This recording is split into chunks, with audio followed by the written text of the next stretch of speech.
Yeah, I understand that. Scott, you know, a lot of people have come on this show since this war started, and they've made the argument, which I know that you subscribe to, which is that effectively the West and Ukraine goaded Russia into doing this by continually pushing for NATO membership, for NATO encroachment, and so on, as the Russians saw it. There's another school of thought that this could have been resolved diplomatically. That actually, yeah, you can take that argument, you can see there's merit to that argument, certainly to a degree, but it doesn't justify launching a full invasion of your neighboring country.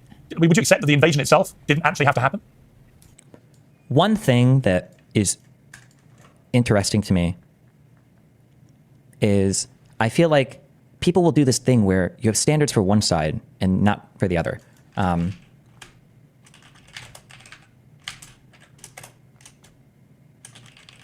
Hold on. Okay. You have standards for one side, but not for the other. So every time you talk about Russia, it is the most realpolitik answer you can ever give. What do you expect Russia to do? Well, of course they have to do this. They have no choice. Well, of course Russia's going to do this. Yeah, of course they're defending. Yeah, of course. But as soon as you talk about like Ukraine and the United States, like, well, what's the moral choice? Is it really righteous for us to be engaged in this game? Is this really the most moral way to conduct our... Like, the different standards are appalling for how they treat like the agency of different countries when it comes to navigating conflict. Yes, I have a whole section in my book about all of Putin's different options that he could have taken. The book is not called Justified, Why Russia Had to Do What They Had to Do. It's called Provoked, How Washington Started the New Cold War with Russia and the Catastrophe. I was about to say, fuck, okay, well, this guy makes a good point, because I thought he was going to ascribe more agency to the Russian side, and then he... Country. Would you accept that the invasion itself didn't actually have to happen? Yes, I have a whole section in my book about all of Putin's different options that he could have taken. The book is not called Justified, Why Russia Had to Do What They Had to Do. It's called Provoked, How Washington Started the New Cold War with Russia and the Catastrophe in Ukraine, because the book is 700 pages of all of this going back to the end of the last Cold War. And with all due respect to the guy that shot bin Laden in the head, thank you, and with all due respect to this young woman whose poor country is being bombed to death and their opinions here, it's just not the case that what we have is a simple case of a Hitlerian, Putin-led Russia running roughshod and rampage, and the only thing to stop them is when tough, good guys like us stand up to a bully like him. It sucks because we've mind-fucked ourselves on foreign policy so much that, yeah, this would be that case. Fuck Putin. Nobody likes him. Nobody in the surrounding countries likes him, okay? His own people probably don't even really like him that much. They just think the rest of the world is fucked regardless, right? Yes, this could actually be a case where you can have your good guy, bad guy moment. Like, at no point do you ever have to try to both sides with fucking Putin. Come the fuck on. For example, in a war that they both cited numerous times here today, the Georgia war was begun by the American sock puppet, Saakashvili. He launched that war and killed Russian peacekeepers in his initial assault. And they... Just as I'm going to give a blanket statement here, and maybe I might be wrong at some point in time, but anytime you ever hear the phrase Russian peacekeepers, that should be one of the biggest klaxons blaring in your head, alarm bells you've ever heard. Oh, the Russian peacekeepers? Lied about that, led by John McCain during the campaign at the time in 2008. But even the New York Times later admitted that, yeah, it was true, that was how that war started. And and part of his motivation to do that was that Bush, a few months before, had given him sort of a pseudo membership action plan for joining NATO. But you can't join NATO if you don't have settled borders. And Georgia had these two breakaway provinces under Russian protection, and so he was trying to reincorporate them. All the phrasing, like this guy just does Russian propaganda, right? Is he an American citizen? Is he still an American citizen? Biden, if he was truly based, would just start revoking. If we're going to take away some birthright citizenship, we should take away some fucking retard right citizenship as well. You shouldn't have a right to be a citizen here just because you're fucking retarded. This guy, fuck him, kick him out. Them, so you would have a settled border. Protected Russian breakaways part. Why the fuck is Russia protecting border territory in another fucking country? Since when is it Russia's job to be the border enforcers of other people's... Excuse me? And Georgia had these two breakaway provinces under Russian protection, and so he was trying to reincorporate them so he would have a settled border so he could join America's military alliance, which completely blew up in his face and got a bunch of people killed. But that's just not the same thing as Putin wakes up every day scheming on how he can conquer Poland, and only America's threat of ultimate H-bomb annihilation is holding him at bay. It's just really not like that. It's much more complicated than that. And, again... back to your original question. It's not to say that he's justified in what he's done, but it's like if you get... But let me give you...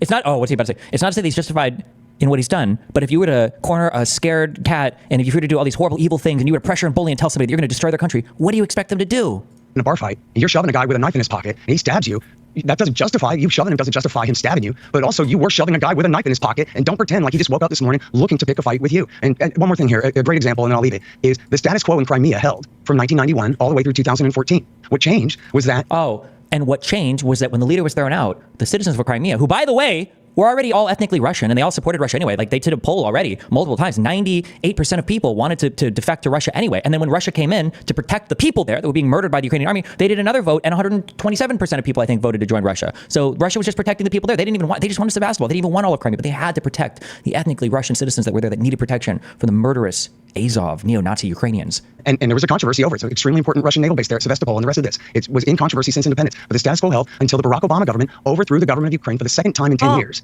And then the new regime immediately threatened to repeal and abolish the Kharkiv Pact, the agreement by which Russia was allowed to stay at Sevastopol. And it was only then that they seized the Crimean Peninsula. So it's not to say that, it was perfectly justified for them to do so, but it is to say that it was Barack Obama and Joe Biden who picked that fight, and then it was Putin who finished it. And then this is a big part of the reason why war in the East broke out immediately, was because when the dissenters seized buildings in the East, including with some Russian help, just like the Westerners helped the Maidan, at least he acknowledges that Russia helped in the East, but then he has to obviously pad that with, in 2014, it was obviously that was a U.S.-backed coup. And we know that because of the Victoria Nuland call, where she says, we would prefer this leader to the other leader, which is all the evidence you really need of a massive top-down leadership structure change in Ukraine that there's absolutely zero evidence for, by the way, except for that one leaked phone call where we just say we would prefer one leader to another, by the way. Declared war against them. They overreacted at John Brennan's behest. We know this was reported in Forbes. John Brennan went there on April 12th. They launched the war on the 14th. And the reason they did that was because the coup had already blown up in their face in the loss of Crimea. So they weren't about to tolerate this kind of dissent in the East.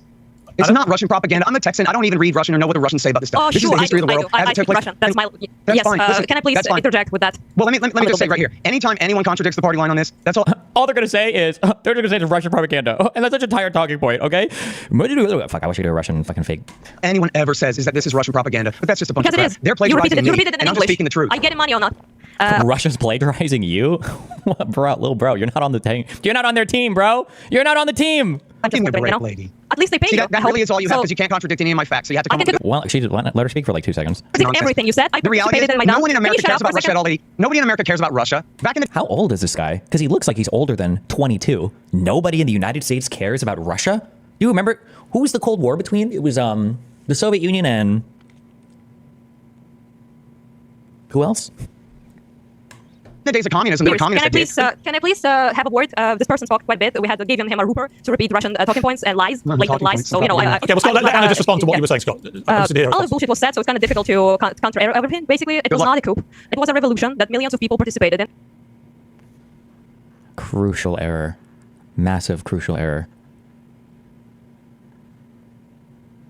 She said coup. Now I'm not sure if I should believe the Russian guy or not. To counter everything, basically, it was not a coup. It was a revolution that millions of people participated in. The reason we participated, me included, I was 19 back in the day, it was because we had severe problems with corruption and a tyrannical puppet of Russia, Yanukovych, who refused to make a treaty with the European Union, which is what most of the people in Ukraine wanted, 60-something%, and especially younger people wanted to move away from Russian control, from Russians owning every single business industry in my country, and to have some sort of like laws and order, and also have some sort of democracy and liberty. That is what something people have in the West, and that's something that we did not have. So that was about, the revolution was about that, about students going and protesting and getting beaten up, and Yanukovych then going to Russia to essentially ask Putin, his buddy, how can he stop. Wasn't the initial main justification for the invasion the denazification of Ukraine? Where have those talking points gone? It's like the vaccine shit. You just like hop from the next to the next to the next to the next to the next. Remember, okay, that you're fencing with a guy, okay, who's using a what's a normal stabbing sword? A long sword, but you're using like a rubber bath toy. So it's fun for them. They're just like having fun. It was denazification. Oh, and you hit them with the rubber bat, and then they laugh, and they're like, "Oh, okay." It was the biolabs. I'm like, "Oh, okay." It was the coup that the U.S. did. Oh, well, it was it was their border security. Like, it's just one thing to that. They don't really truly believe or know or care about any of these stupid things. All these talking points are debunked in 2 seconds of a Google search. They're not even good talking points. He said he wrote a 700-page book. I'm so curious what's in the. Stop the protesters, which he then made dictator laws that prohibited people to effectively protest at all in this country. So we didn't appreciate that, and we went, literally millions of people participated in Maidan. That is not a coup. That is not something you buy for Obama or Nuland cookies. I'm sorry to say, never received a single cookie yet. It's been a long time. And yeah, all of that, when they're going to Georgia is a whole other thing, but that's just what Russia does. It creates unrest. It supports militias in the countries, and then it basically flutes them with weapons, and also applies its own soldiers to annex territory by the guise of protecting Russian speakers or any of that. Oh, this is such a bullshit fucking radar for me. After learning about David Irving, who was a renowned World War II historian, and he would always be renowned because of how many footnotes he had. Always had so many footnotes, so many annotations. But then when he went to court over kind of the material of one of his books, and then people started digging through his footnotes and annotations, they were like, oh, this is all bullshit. You take everything out of context. The underlying material never supports what you're saying. And David Irving is considered a debunked fraud, pseudo-historian, fucking loser. Finkelstein is another guy who always talks about how many footnotes and annotations he has. And now we've gone through, especially the Gaza and inquest into its martyrdom or whatever. He's another guy. Oh, so many footnotes, so many annotations, so many whatever. And somebody linked this. Which one of these dipshits is Scott Horton? Is it this guy on the left? And now I see this at the very top of his thing. This book contains more than 6,600 footnotes and 7,800 citations. This is always a red flag to me now. Anytime somebody brags about how many footnotes or citations they have, not to say that it's necessarily bad. That doesn't necessarily mean it's bad or not okay, but always, that should always be like just a red flag.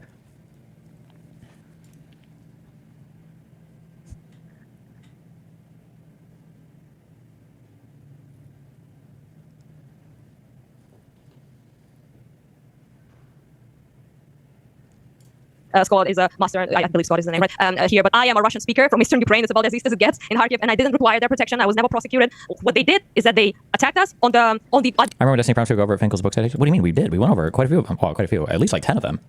I always said that like Finkelstein books are a really, really, really good place to begin if you really want to learn like in-depth Israel-Palestine stuff. Because basically whenever he makes a claim, you should just research the claim. You'll learn so much about, you'll learn a lot about Israel. You'll learn a lot about who people lie about Israel. And then you'll probably learn a lot about the particular topic back and forth. Because so many bad, Finkelstein, he's either the source of or the propagator of so much misinformation about Israel. You can learn almost all the bullshit talking points that the other side will bring up just by going through one of his books.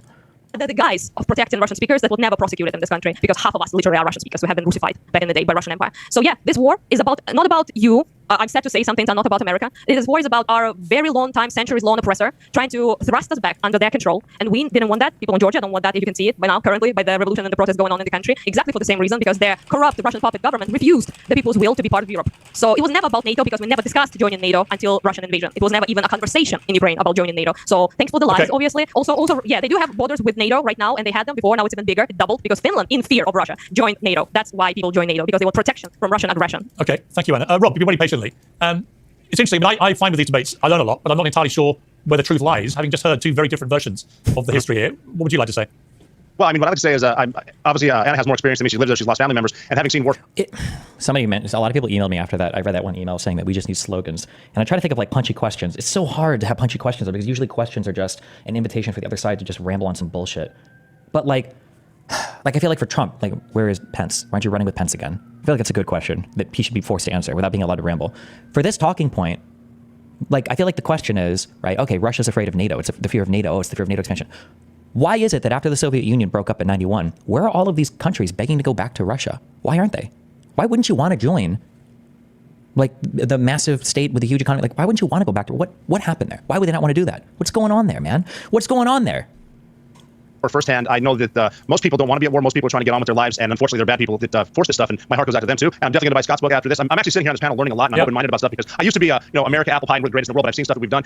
Sitting here in the United States, having worked in DC and living in New York, I just don't like my taxpayer dollars going over to a place where people are funneling into their own pockets and threatening a nuclear war, because it doesn't matter who does it. If one nuke gets launched, if it's India to Pakistan or Israel to somewhere else, or the United States decides, the only country, by the way, to ever drop a nuclear weapon on another country, if that happens again, we're going to go into a thing called nuclear winter, and you're going to want to die in the blast. You're not going to want to die. This is the special forces guy, right? I don't understand how people don't. I don't understand why we're making so many arguments for appeasement. What? I don't understand why this became the new thing. What's the quote? History doesn't repeat itself, but it rhymes. Like, I feel like you encourage fucky behavior. I don't have the broad historical background to say. I'm very mind-fucked on Israel. That if you're weak, people will attack you because they think there's no consequences. Because why wouldn't they? Why wouldn't you?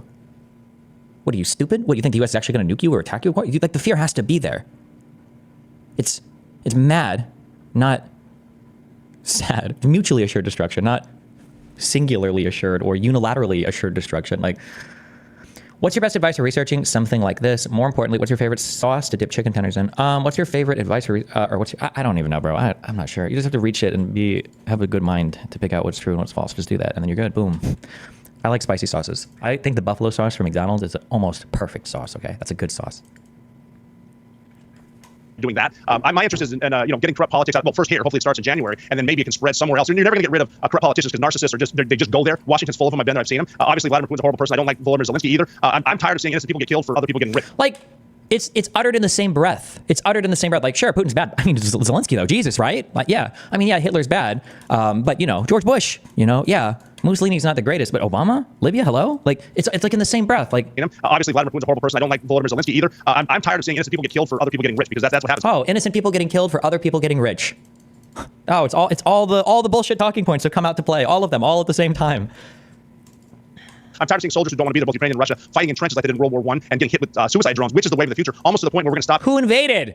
having manned jets because it's a waste of time and legions of drones will be fighting. I hate to see this escalation of force. I hate to see people getting rich everywhere from the industrial complex to the military. Of big no, I was gonna say this 10 seconds ago. I should have said it. Fuck, I would have had a good pre-watch. I was like, how long until they bring up the military industrial complex? Fuck, all the shit talking points will come out to play. Of all that stuff. It's just sad as someone who went somewhere, risked my own life to kill the #1 terrorist in the world, and now wonder if some of the places we went were even worth it, or we're just making people like Dick Cheney rich. So that's why I'm here, and I'm just open-minded. I want to hear what Cenk has to say. Buying the book, love to hear Scott's book, love to hear what Anna's saying, and I'm honest to God just learning stuff here today. So, Do you know what? That's such a great, honest answer, Rob. Bro, Piers made me want to fucking kill myself. Oh my God.